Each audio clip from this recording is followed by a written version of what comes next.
অবশেষে ভাগ্নির বৌভাতে অনুষ্ঠানে চলে আসলাম। এদিকে এসে দেখলাম ভাগ্নিকে অনেক সুন্দর করে সাজানো হয়েছে। পার্টি সাজে আজকে ভাগ্নিকে দেখতে অনেকটা সুন্দর লাগছিল সাজটা। তারপর খাওয়া দাওয়া সেরে বাড়ি চলে আসলাম। এইদিকে কিন্তু ভাগ্নির সাথে আর ভাগ্নি জামার সাথে আমরা এই ব্যাচে খেতে বসেছিলাম। তো ওরা ছিল ওই টেবিলে, তারপরে আমরা এই টেবিলে খেয়ে নিলাম। তারপরে বাড়ি চলে আসলাম একটু তাড়াহুড়ো করে। খাওয়া দাওয়ার সাথে অন্তত বিকেল হয়ে গিয়েছিল।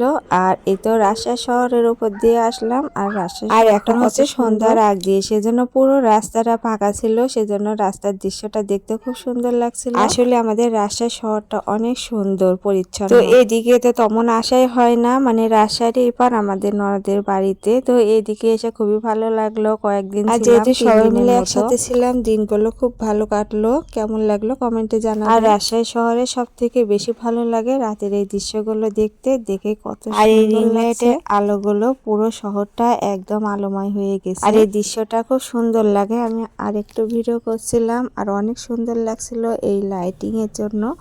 আর সারি সারি লাইটিং কতই না সুন্দর লাগছে আমাদের রাজশাহী শহরটা। তো আপনাদের কেমন লাগলো কমেন্টে জানিয়ে দেবেন। তো ভালো লাগলে লাইক কমেন্ট শেয়ার করে আমার পেজের পাশেই থাকবেন। সে পর্যন্ত সবাই ভালো থাকবেন। আমার ছোট্ট ভিডিওতে আজকে নমস্কার।